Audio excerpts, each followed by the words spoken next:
The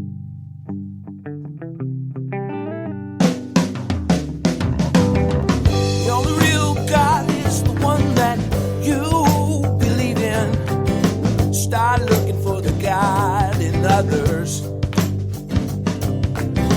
And if you find you're tuning into a wave, well then I don't know much about being saved.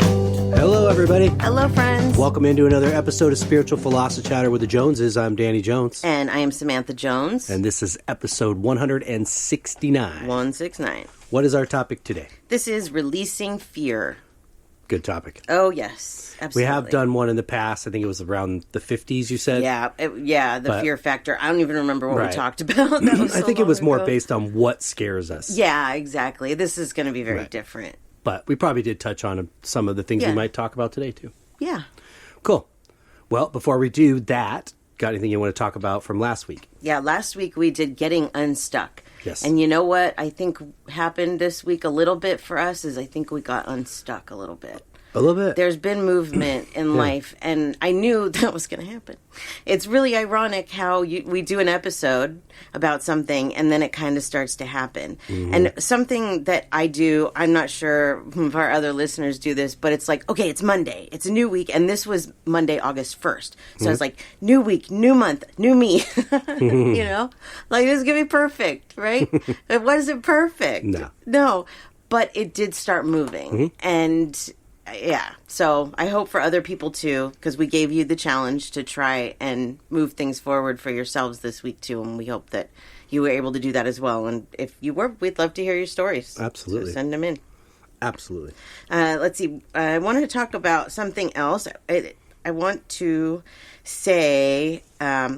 so my step-grandmother, Maria, she passed away yesterday. I don't really ever know how to say that. Like, how do you say something like that? So it's hard sometimes to get that out. But, so she passed away yesterday at the ripe old age of 98. Yeah. She was very old. And the reason I bring this up is for a couple of reasons. First, I wanted to tell a really quick story about something interesting that happened. But that relates to this is about, I don't know, a week, maybe less ago, I said to you all of a sudden, my mom just said a woman is going to pass. All I knew was that she was over 60, and I knew who it wasn't going to be because my mom told me, you're not going to know who it is. So stop guessing because you're going to be wrong every time. But I had already taken a few guesses, and so had you, and we knew we were wrong. Right. I just find that interesting because it's like, why the games? Why the charades? Why can't you just tell me? Just tell me who it's going to be. Right. But that's not how it works. So if this is how things work for other people too, I just want you to know that you're not alone.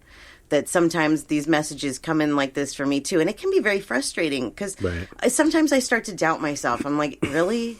Was that really a message or am I just making this up? Yeah. And then when it happens, I'm like, really? Okay, well, there you go. And I think that's a good way, too, to help us learn about our abilities, because then we can remember what was that feeling of that thought that came in? What did I see? What did I hear? So you can remember so that the next time you have a similar feeling or hear something similar, you'll know that that is also... Right, you can, recollect on the previous feeling. Exactly.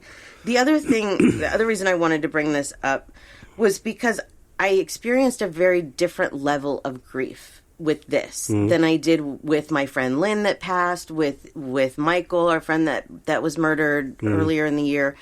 And I thought that I just wanted to talk about it for a second because I didn't cry when I found out that she had passed. I was actually really relieved. I felt like, oh my gosh, 98, that she was ready. She wanted to go. Time. Yeah, she lived a long time. So I didn't cry. I felt happy for her. But with my friend Lynn, who I hadn't even known half the time that I knew Maria, I cried. And it was so hard for me to accept because she was 65 years old. Yeah. Nobody saw it coming. It was just out of the blue. Same with Michael. With Michael, that one was really hard because he was murdered. Yeah. So there's very different levels of grief. And so I wanted to point this out so that people know this is normal. Right. This is what grief is like. And sometimes when somebody passes, there isn't even really grief that comes with it. And I really wish that that's what it was like all the time. I wish that we could all just be like, yay. Like when I see somebody on Facebook saying like Vin Scully, the announcer for the Dodgers, he just passed, but he was like, what, 94? Right. And everybody's so sad about it. And I'm like, don't be sad. No. Because it was what came next for him. It was the next move. And we forgot about all that somehow. Yes. In society that it is the next. But, you have people that don't believe there is a next. So right. But according to the things that we've learned and read and been told is that when you come back to heaven, it is celebrated way much more than your birthday is celebrated here. Yeah. So your death day there. Yeah, it's a special day. It's a big day. It's a very special day. Yeah. And I've already seen Maria in my, this morning in my shower meditation, I saw her with her husband, my step-grandfather, who I wasn't very fond of. And you always think those human thoughts about what are they going to think when they get back there and find out the things that were going on that they didn't know anything about. Yeah. And there's that human part of me that was like, ooh, what's this going to be like? But when I saw them together, I saw them with their arms around each other and loving each other and happy. And there was none of that. It wasn't like, wow, I can't believe that you did this in life. No. It's just an understanding of knowing that we all have a journey and a path and it's not personal. And it's not like they don't know because they've, everybody knows everything. Well, for the most part. Yeah. Yeah. About your lives and the reasons why things went the way they went. But what's incredible to me about Maria, I never got to meet her, but through your brother, I've heard a lot about her, pictures. I mean, she's the cutest little grandma that you've ever seen. Very little sweet Italian woman. Yeah. You showed me a picture of her today that she was about 30 or 40 maybe. Yeah. And really, pretty woman. But you get that same sense of the sweetness in that photo than I do when she, is 98. Yes. But she did not end up in a convalescent home. No. Like sitting in a chair with dementia. You know, very good point. Withering away. This woman was up every morning in the kitchen cooking and doing this and cleaning. I mean, she lived all the way to the end. Yeah. Which is incredible. Yeah. For, for a lot of people, I can't say at 98 that I wouldn't be sitting in a chair drooling on myself and wearing Depends and muttering sweet things. Yeah, she started slowing down. I want to say Justin started telling me that she was slowing down about 8 months or so ago. Yeah. And they started having to bring people in to help with her. But up until that point, she cooked for my stepdad and Justin all the time. She was very much took care of those boys. Yeah. So that's... Yeah, incredible. She was a very wonderful woman. So, so we will miss you, Maria, but we know that you are having a great time over there. Yay, welcome back. Yeah, for sure. Okay, so every week we answer 2 questions. And let's see, the first question is from Hillary. She says, I was just thinking how superstitious I am and if it had any correlation with the other side. Does that have anything to do with the other side or is it just a human thing? I'm superstitious about weird things like changing names of animals. I think it's bad luck. So I said, I like where you're going with this, but explain more. I said, do they play into our superstitions? And she said, exactly. Do they have any part in them? I don't know how to put it into words, but does the other side just laugh at us when we do our weird superstitious things? Or do they play along with them, if that makes any sense? I think they find humor in it, honestly. Me too. Yeah. Yeah, me too. Yeah, I have superstitions still, and they just laugh. Yeah. I don't think that they play into them. I don't think that they really play into much of that. I think they just kind of sit back and watch and they try and guide us to make us understand that these superstitions that we have are not true. They're in our head. But the thing is there is the law of attraction. So you can make certain things happen if you're that superstitious. But most of what we make up in our heads it's just ridiculous and they see it,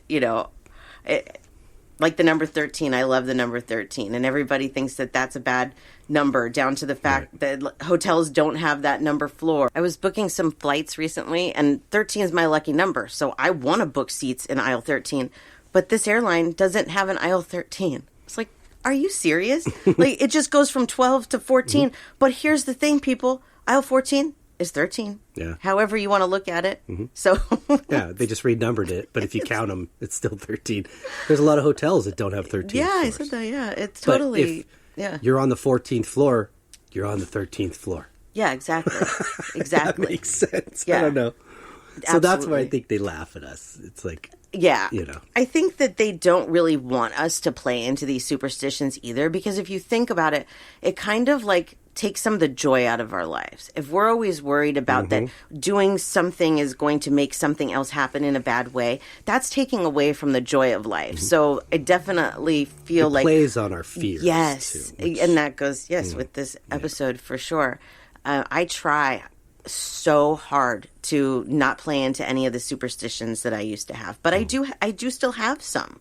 I very much do, and so I can't say that perfect when it comes to that. Right. But like I've always said that even numbered years are not the good years. Odd numbered years are the good years. That everybody dies in even numbered years, and I really tried to let go of that years ago. But I'm telling you, everybody dies in even years. I can make you a list. People die in every year. I know they do, but people in my life... In your life, right. But this is your story. This is my story, right. That's, That's why it's my superstition.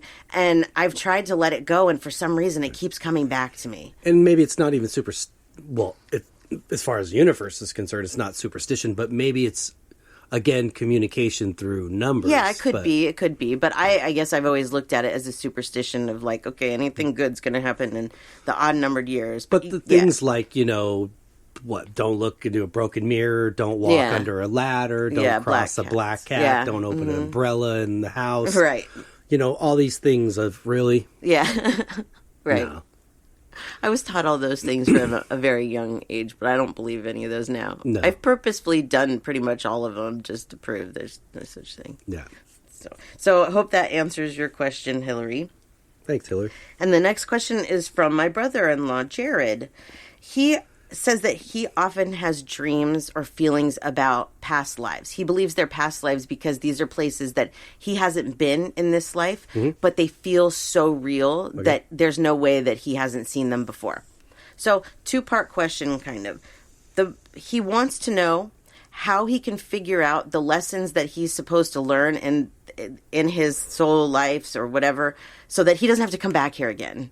Basically, he's like, I keep having to come back. Why do I have to do this so many times? My question would be, I don't know if he was specific about what he was saying with the dreams, but is there something happening in these dreams, or is he just visiting these places? He didn't say. Okay. Yeah, he didn't get that specific. But I was thinking too, like maybe these are dreams, like where he's going to these places, projecting in a dream, kind of. Exactly. That's what I was thinking. Just taking the opportunity to visit places while you're dreaming. Yeah. Well, when it was a voice memo that I listened to, and so when I listened to it, that wasn't exactly what I got for it. I was kind of going. It felt like it was going a different way. So let's answer that question first.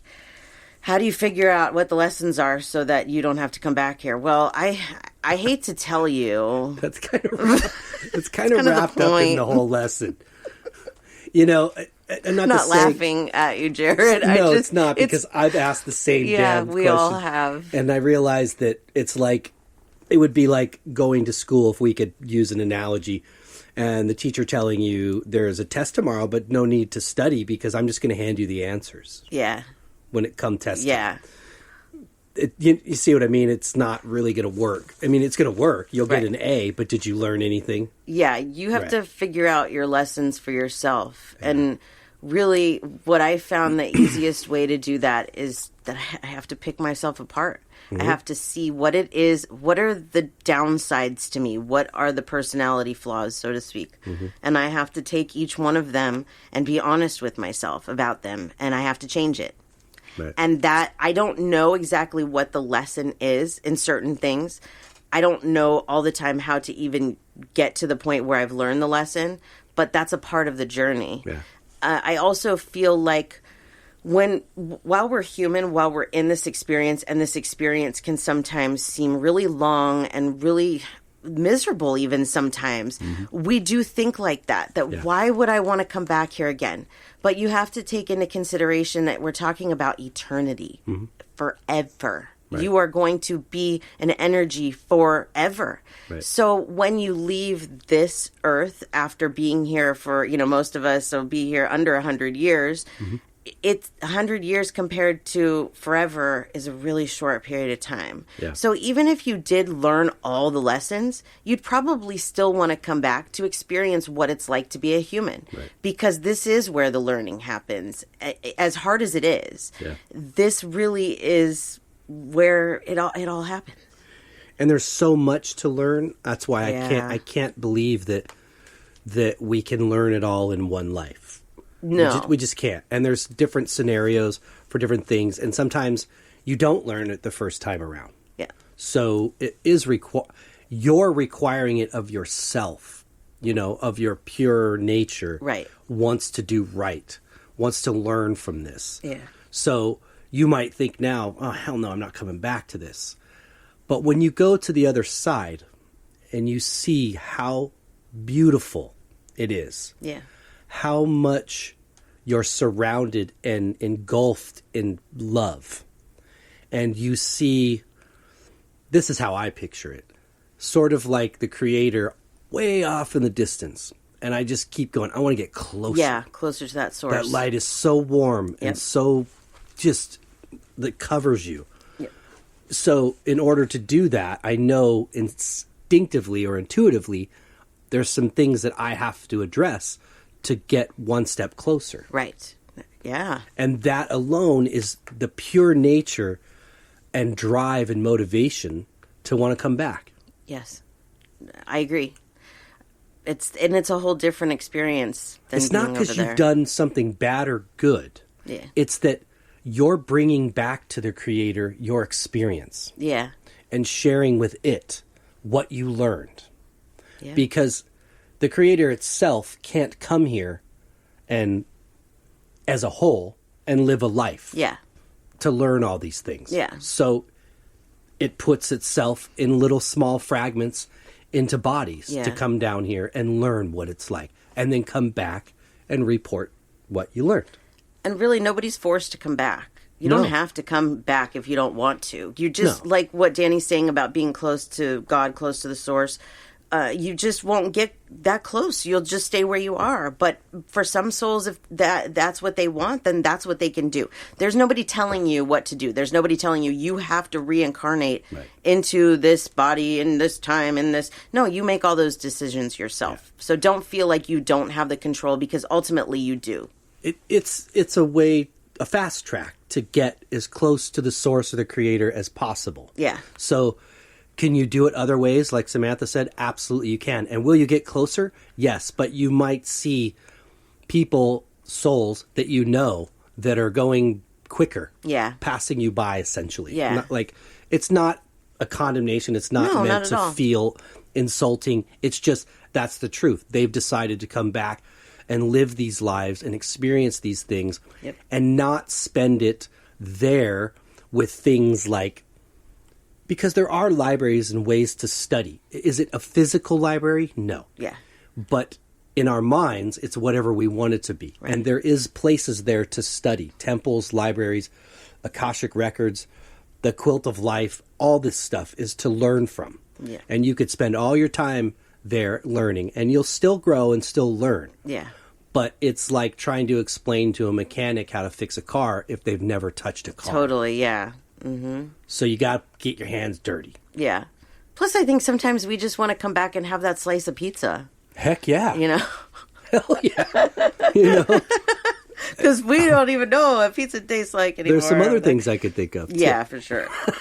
So the second part of Jared's question was, if I wanted to find out more about my past lives, how do I do that? The number one way that I would suggest doing that is going to QHHTofficial.com. And what this is Dolores Cannon's, it's quantum healing hypnosis technique. This is her program. This is where you can find practitioners that do this under Dolores Cannon's, she has like a whole, she's passed now, but she has a whole school and everything. It's her course. It's her course, basically, yeah. So that's where all this came from. And she was amazing with this. If you don't know about Dolores Cannon, you should look her up because I plan to do it, Jared, myself one day. I think really it's like $300 or something like that, but it's completely different than what a psychic can do for you. Like, we may be able to see small things, but these people really get deep down into it. Mm-hmm. So if you're interested, I would suggest that for sure. We have done meditations on our own. Yes, which have been successful, but I would like to try it that way as well to see just how much more. Yes, you can go on YouTube and look up past life regression hypnosis and do like self hypnosis, which we have done that. But under this you get much more detail. Yeah, for sure. So hope that answers your questions. Thanks, Jared. Okay, one more thing is the reading. We do a reading every week. This is from Jen. She says, "This is my mom, Bonnie, who passed away on May 1st from stage 4 lung cancer. She had chemo and immunotherapy for a year, and she was a fighter till the end. The last week of her life was hard for all of us, and we just want to know if we did the right thing, chose the right end-of-life care, and whether or not she knew that everyone she loved in life was there for her. Thank you. P.S. She was the youngest of 6 living siblings, and both parents are deceased." So this is Bonnie. I'm sorry for your loss. Yes, very sorry for your loss. Okay, so let's see what Bonnie has to say. She had a very good sense of humor. Like, a lot of times what happens, I don't know if I've explained this before, but I'll see a picture and I'll see what happens next.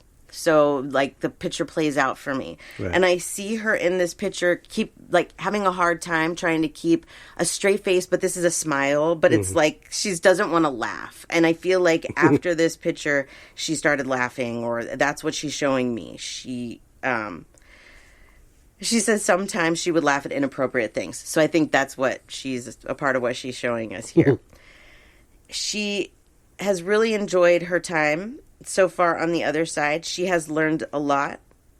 She is saying to, this is tooting my own horn a little bit, or our own horn a little bit, but she says to listen to us about what we just talked about, the reincarnation, because she overheard it and she said, that is it right there. So wow. I'm not trying to toot our horn. I'm just giving the message from her.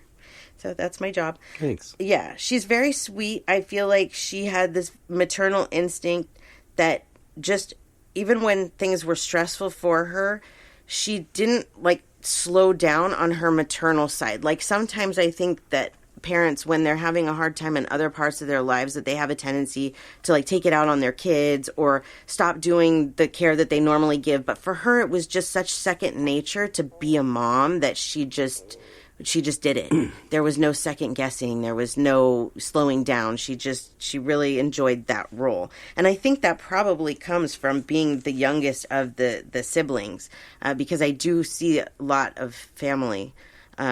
And you said living siblings, so yeah, I wonder if that means there's more, yeah. Because I do see a lot of people with her on the other side. There's one of the siblings in particular, we can talk about this after, if you want to talk about it, Jen. One of them in particular that is sick currently, that she wanted to tell you things are going to progress. I don't know how sick the sibling is at this point, but things are going to progress naturally, and she doesn't want everybody to stress out about this because it will be this sibling's time, and that's okay. I feel like it's one of the ones on the older side is what I'm seeing. She's not telling you this to frighten you. And when this information first comes in, I'm like, really? This is what you want to talk about? But the reason that she wants to talk about this is so maybe this person's passing can be more peaceful. Maybe it doesn't have to be you need to keep fighting, you need to keep doing this, right. And that. Just let the person go because it is their time. So to me, that's what I feel like the message is, that she's trying to give, and why she wanted you to know that. That's cool. As far as the decisions that you all made for her, she wants you to know that, and from what I'm seeing, she was not conscious for a lot of the end part. She was making her own decisions at that point, because even though the body was still there, the soul was pretty much gone. She could go back into the body if she wanted to, which she probably did, but for the most part, she was gone before her heart stopped beating. So a lot of these decisions, a lot of these things that you guys did, you were hearing them from her. And things that she had told you that she wanted you to do in the past, so you stuck with those things. But there were also things, if you think about now, that she said to you, and you didn't realize that it was her because she's still alive. So you figured this is just coming from my own thought, but really she was kind of making her own plans. My mom did that too. She was already dead at that point, but she started making her own plans too. Everything that she told me to do for her funeral, she like totally undid it. Right. So I absolutely know that they will do this, and they don't do this for themselves. They do this for us, to comfort us. Because a lot of times we feel like there's so much burden after a person dies, what you're supposed to do with their body, with their service, with their will, with all of these things come in. And it is, and it doesn't leave you a lot of time to mourn. Right. So they do try and help us as much as they can to make those arrangements so that we feel comfortable. So she is saying that she hopes that helps you all to know that you definitely made the right decisions. Yeah. She loves you very much, and she wants you to give her love to the rest of the family, and she is with you all every day. And I know that may seem hard because there are so many family members, but our soul splits, and she can be as many places as she wants at one time. So she is definitely with you all. I felt her here, right? When we were talking about her at the beginning. I felt her. Yeah. It's interesting when the energy comes in, huh? You can feel it, so. It's like a whoosh of emotion. You're like, whoa. It is, Where did that come from? It's a very strange feeling. Yeah. It's hard to explain. And a lot of times in the middle of my readings, even though I don't have a need to get emotional, I will feel that emotion and I have to like push it out. I can't let it take over or I will cry. But I know that is them. It's not sadness, though. No. But it's just this overwhelming, like, whoa. Yes. Comes out of nowhere. Especially when I give a message that I know is very helpful. It fills my heart with love, and then I want to cry. That's the reassurance. Yeah. I've learned that. Yep. Yeah. Absolutely. So, Jen, I hope that helps you. And Bonnie, thank you for coming Thanks, through. Jen and Bonnie. Yep, thank you. And before we get started, let's just give our info real quick. Yes. So you can find me at SamanthaJonesPsychicMedium.com, or you can find us at Spiritual Joneses for all social media outlets. And you, sir? For my art, if you like art, djonesartcollection.com for the web, at djonesartcollection for Instagram, Facebook, and TikTok. Yay. That's it for me. Fabulous. Okay, then. Episode 169, Releasing Fear. Releasing Fear. This is a good follow-up after Getting Unstuck. Mm-hmm. And like I said about the Getting Unstuck episode and how I feel like it helped us get unstuck, I'm hoping that this Releasing Fear episode will do the same thing. I think it's part of helping you get unstuck. And then if you are unstuck, you have to then face the challenges that you're hoping comes your way. Yeah. And not be crippled by fear. Absolutely. Yep. So that's what we're going to talk about today, because we've all experienced fear on one level or another. And there's many, many different types of fear. But the type of fear that we're going to focus on today is the types that keep us from living our best life. The types that the universe says, let it go. Let it go. Have a beautiful life. You don't need to fear these things. These are the things we're going to talk about. Yeah. Fear is paralyzing, but because we are here having this human experience, it is something that we have to face as a part of the journey and the reality. If we didn't, it wouldn't make the human experience whole. All of these things fit neatly together like a puzzle. These different ways, these different emotions, these different things that we face in our lives, they challenge us to be the whole soul that we're supposed to be and to figure things out. And if it wasn't for fear as a part of that, we wouldn't have that complete human experience. Yep. I asked our listeners, does fear hold you back from doing some of the things that you want to do? And 94% of them said yes.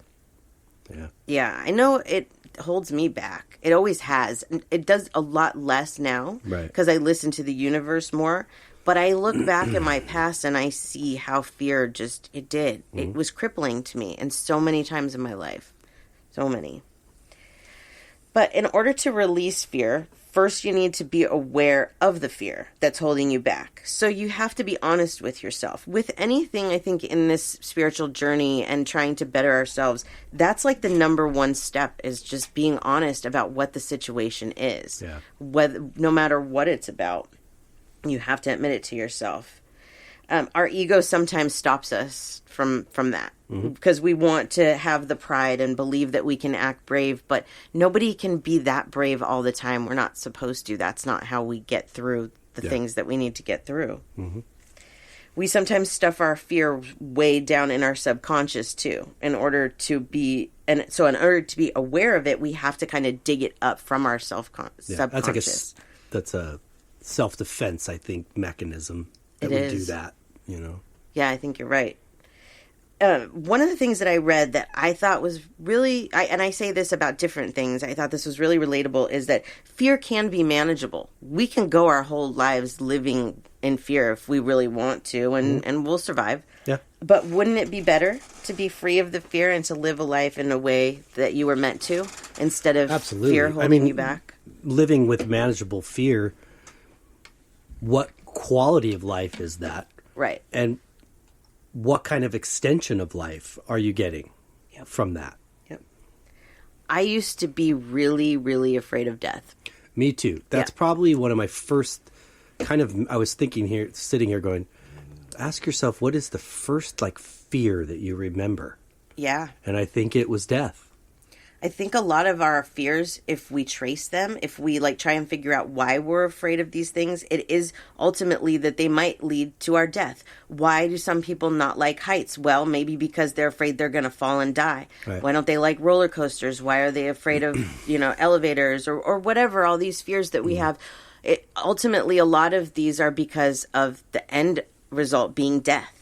And if we can let go of that fear of death, then we can let go of a lot of the different fears. Flying, for example. We have a listener, Kathy, and she actually mentioned this for this week. Let me find it, because I thought that this was good. She said, I am the queen of fear, as you know, because Samantha, helped her with flying. I tried so hard. I really did. But it was so hard for her to get past that fear. But I had been there because my mother was really afraid to fly. And so when I would see her panicking, then I would panic. And so eventually I got to the same point where I too was afraid to fly. And it is because ultimately you're afraid that plane is going to crash. Right. I took a fear of flying course. It really, really helped me a lot. And so I suggested that to Kathy, and some of the things that we did to try and help her was through the stuff that I learned in that course. So she said, when the turbulence hit, I put my head down, may have been slightly crying with tears going down my cheeks, and breathed, repeated, I'm okay, this is normal, this is just bumpy air. Because one of the things I told her is when the turbulence hits, because especially she was going to Vegas, it's really, really bumpy when it's hot going into Vegas. I said, that's all it is like bumps in the road. It's just bumps in the air. So I'm glad that she used that. But she said she kept going with the mantra till it stopped. But putting things into constant practice is key. Before, I never would have done that. I would have been like a caged animal wanting to flee. Right. And I think a lot of people are. And again, it's because we do fear death as the end result. Yeah. That plane is just a byproduct of the fear of death. Yes. I think another huge one is the fear of rejection. Yes, absolutely. That would have been one of my second earliest memories. Yeah.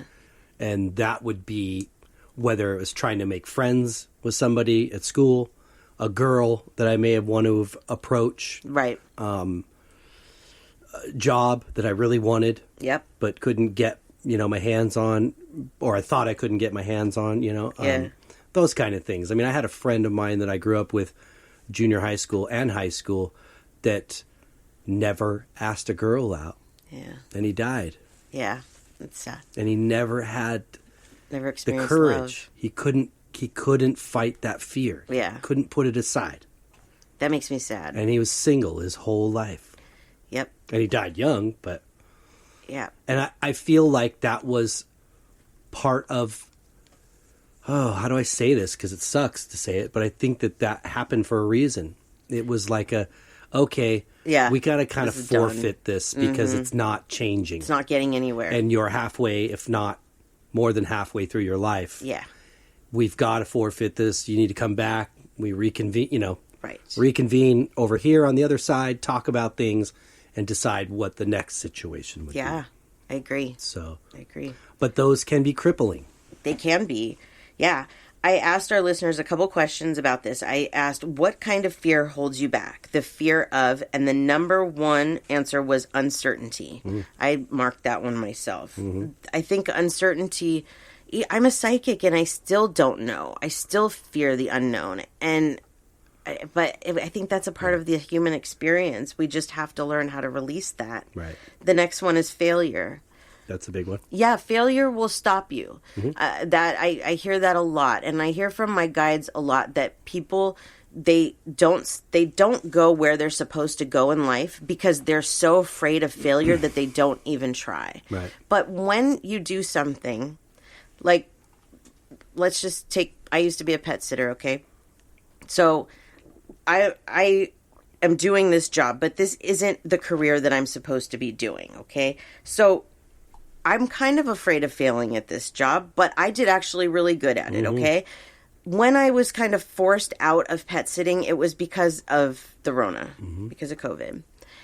If I wouldn't have gone through everything that I've gone through in this spiritual journey, I would have felt like a failure, that my business failed because I couldn't keep it open during COVID, even though that wasn't my fault. Right. I lost all my clients, but I knew it was going to happen, and it happened so that I could move on into this career. So sometimes that thing that we think is failure isn't actually failure at all. Just a stepping stone. Exactly. Yeah. So we have to take those steps. We have to continue to try and move forward and see that we're just being put on the path that we're supposed to be on. And these things that we call failures usually are not. They're just that we chose maybe the wrong direction or it was a stepping stone, because we will choose the wrong direction sometimes. And so we may not succeed at something because of that. But that doesn't mean that we failed. It just means that that wasn't the avenue for us, and we need to find the right avenue. But I can see failure holds a lot, the fear of failure holds a lot of people back. Oh, yeah. Yeah. The third one, which I marked as well, was something bad happening. And I think this comes a lot of times from PTSD when bad things have happened, like trauma, when you've had trauma. And so you worry about when's the next time. Life's too quiet. When's the next thing that's going to happen? I have always been afraid to live my life as happy as I'd like to for fear of something bad happening. And I would love to let go of that. I really would. But I'm afraid. I'm afraid to let go of that fear because I'm afraid if I let go of it, something bad's going to happen. But it's not going to be, letting go of that doesn't mean that when something bad happens, you no longer know how to deal with it. Well, true, yeah. Because when you are holding on to that fear and you think about something bad happening, do you feel like you're going to know how to deal with it? I don't know. You're in the same boat. Yeah. It's like, so. And bad things happen all the time. They do. It's just a part of life. It's just saying this is part of the experience. Just like we learn that, when we failed at that, something else came from it. Or I learned something really important. And now if I give it a second shot, I may not fail because I learned a lot. Right, exactly. Yep. So it's a stepping stone. Yep. Same with relationships. When a relationship ends, that does not mean that the relationship was a failure. It just means it wasn't the right relationship. But if you look back in it, you probably learned a lot. And that makes it not a failure. That makes it a success. I think that we judge failure too harshly. Most of the time we really have succeeded. It's just we don't realize that.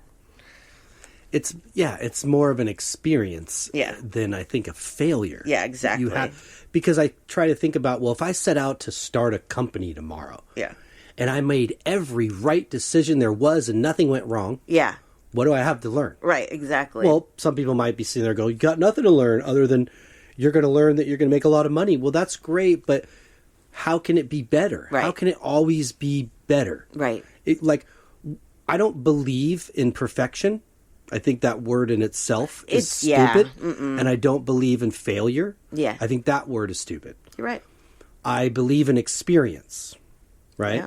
We're striving naturally inside, a lot of us, for perfection. Yeah. This is built into us because where we come from is perfect. Yeah. Right. Right? It is. We're trying to come from the other side in a place that's perfect into this body, into a world that's completely unperfect. Yeah. And we're striving to be perfect. Yeah. Save that for when you go to the other side. Yeah. Don't exactly. knock yourself for not being perfect. Don't knock yourself for the times that you aren't successful at your goal. Right. Look at it as an experience and that you're supposed to have these failures because you're here to learn. Yep, exactly. It will be perfect when you die. Yep, right. Exactly. The next one on this list is being judged.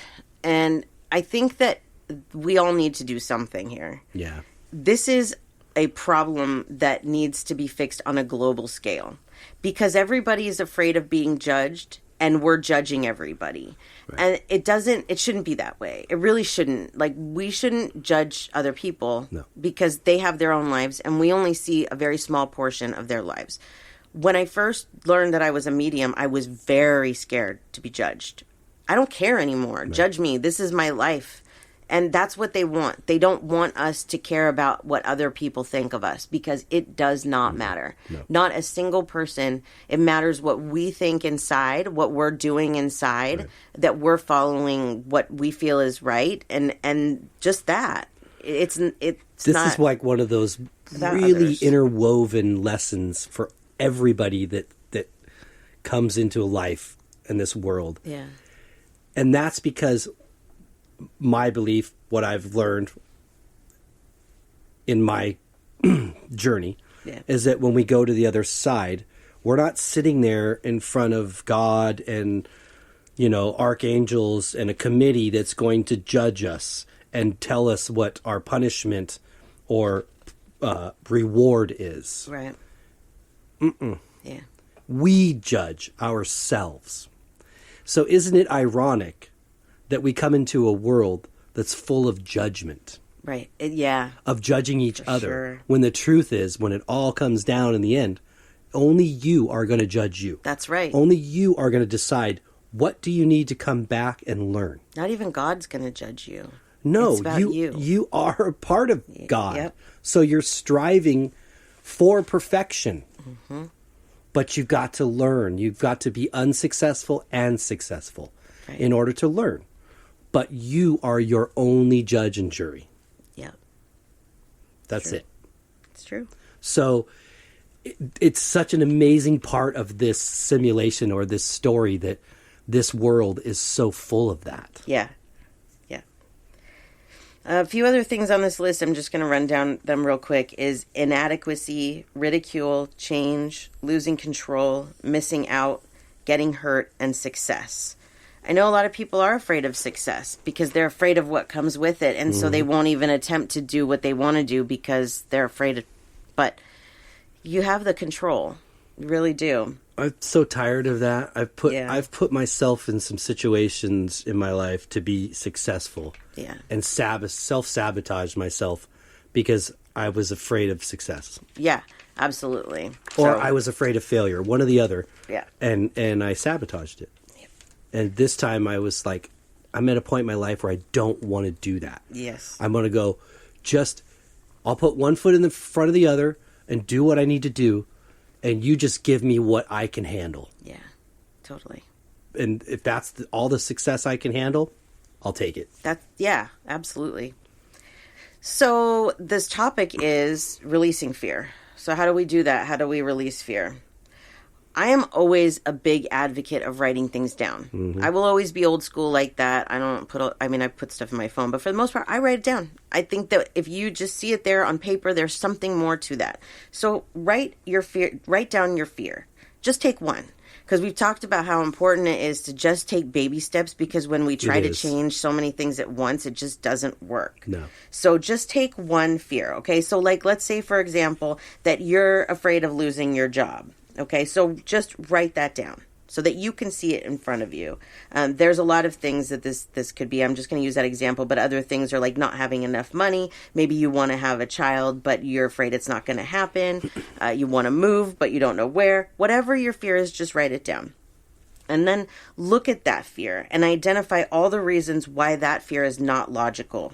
Okay, so going back to the example of losing your job. Well, is there a reason for you to think that you're losing your job, or is this just a fear that you have? That's probably a number one question that I would start with. And if there's no reason for you to worry about losing your job, then you write a list of all the reasons why you wouldn't lose your job. Like, I'm a hard worker, I'm always on time, just whatever it is that you think of that makes you know that you are secure in this job. Now, if for some reason the job isn't looking good and you might lose it, then I always go back on things to what's the worst that's going to happen? Mm-hmm. What is the absolute worst that's going to happen? And usually you can see that it's not as bad as you think it's going to be. It really isn't in most of these situations. But worst case scenario, you lose your job. Maybe there is a reason to that this happened. Usually there is. Danny can attest to that. Mm-hmm. He was very scared when he lost his job of 13 years. Yeah. But I think that you'll agree that even though it was one of the scariest things, it was one of the best things that's happened. It turned out, yeah. At the moment, didn't feel so good. Yep. But in the end, it turned out better than I could imagine. Yeah, absolutely. And I put 13 years into something that I thought was going to be my thing. Yeah. And I was wrong. As long as I could see that, through what my eyes were seeing as failure, wasn't. It was now it's time to move on. Yep. If somebody said to you, though, okay, I'm going to start out small with this kind of idea and writing it down, and my biggest fear is dying. Yeah. Well, here's the thing. Worst case scenario, yeah. We're all going to die. Right.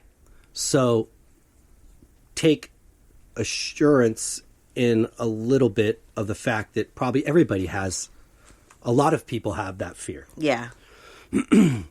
But while you're here, living and experiencing, try to take the focus off that. Yeah. And do what's in front of you. Right. Experience, live, love, laugh, learn. Do those things. Mm-hmm. If you're into things like past life regression or quantum healing techniques like we mentioned earlier, then seek out someone that could show you you've done this before. Right. And you've come back. And you're going to leave and you're going to go to heaven and you're going to come back. Yeah. So maybe this could help ease you. Yeah. In your fear. And maybe even help you discover, what it is about that fear. Maybe there was a traumatic death in a previous life that just has you riddled.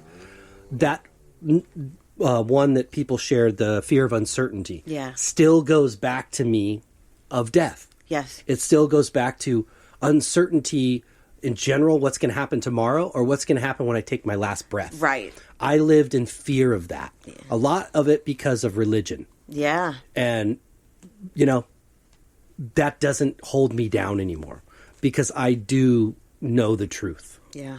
I do know. So I'm not crippled by that anymore. Yeah, I'm not either. I'm more concerned or in fear of uncertainty of what's going to happen tomorrow. Yes. Than I am what's going to happen when I die. And I think a lot of people, the fear of death and when their death is going to happen holds them back a lot as well, because they feel like I have to do this right now because if I don't do it right now and I die, then I've wasted my time. But that's a horrible way of thinking. I can get trapped in that sometimes, like, oh, I want to get this done because God knows what could happen, Right. Well, yeah, but I'm motivated, I want to do it. Yeah. And get it done. Sure. But don't do things for the wrong reasons. You can't hold yourself down like that. No.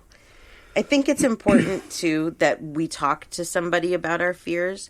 I had a lot of fears that I had held inside for many years, and I've been able to talk to you about them. And one of the things that has done for me is to kind of hear how ridiculous some of my fears are. Yeah. And that helps.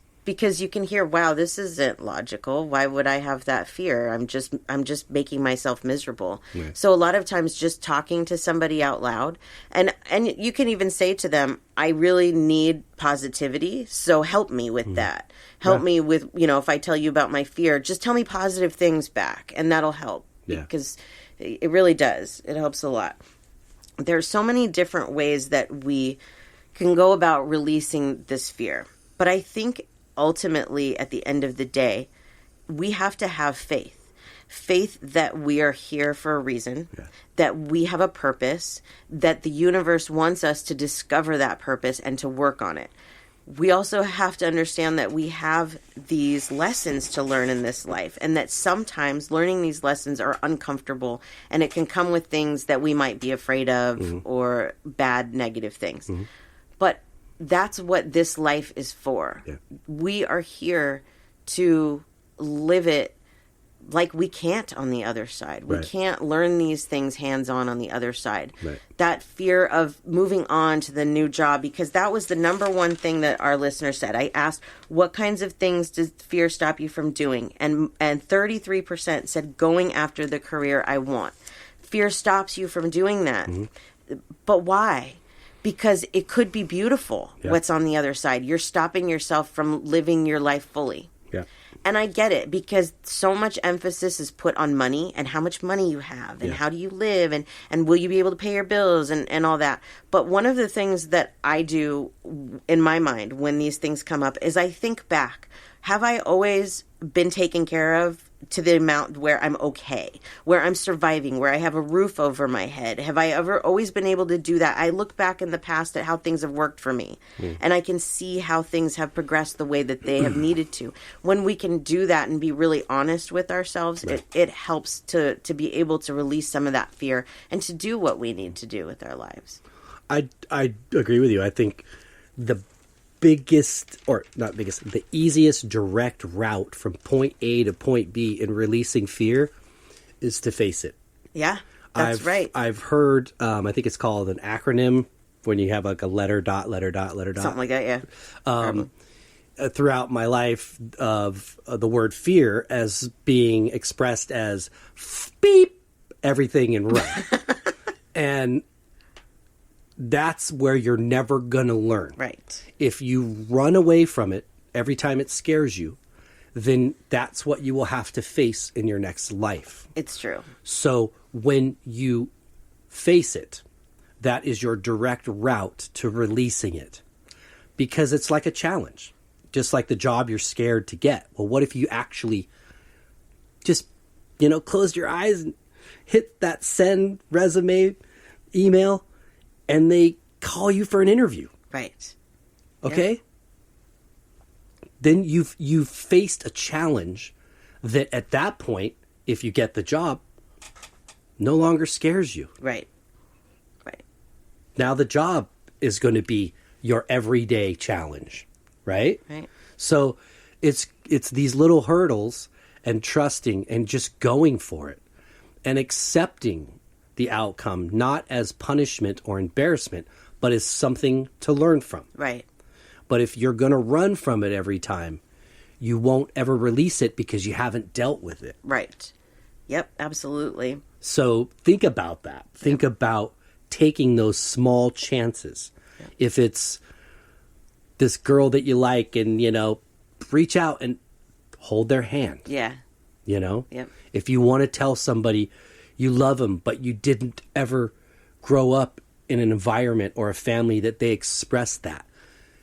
Take a chance. Don't expect it in return. Just do it. Right. Yeah. And see what happens. Yep. These are all small things that can build into something great.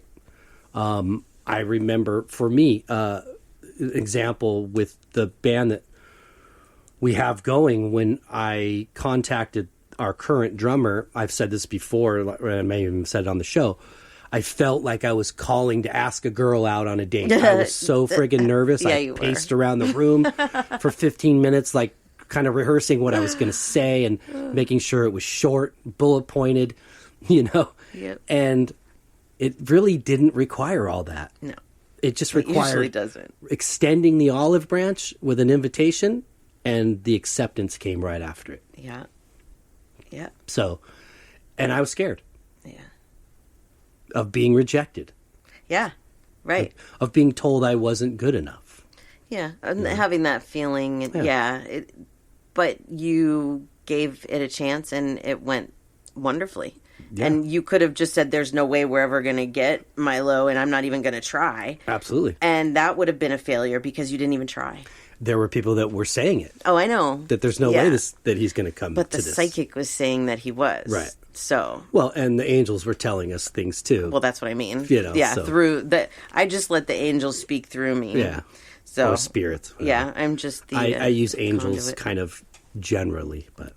I think they're all angels to a certain extent, even if that's not their title, you know? Yeah, to me, there's, what your mom and all those souls that I know and yeah, they're doing angel work. Are they literally an angel that sits No. next to God? No, but they're working their way towards it. Yeah, they sure are. So, we all are. Yep. Well, there you have it, friends. That's cool. Yeah. Very good. Very good. Well, we hope that you can get out there and release some fear. I'm going to work on it this week. Yeah. I am. I'm going to make some changes for myself, things that I know are holding me back because of my fear and because I think I need to. So maybe that's the challenge for this week. Pay more attention to it. Yeah. I mean, I have been. Just, I feel like in general, with some of the things lately that have been happening, but yeah. I'd rather just look at it than turn away from it and be scared. You know? Exactly. So then kind of get it over with. It's like getting into a cold pool. Right. Just jump in and get it over with. Yeah, great. But yep.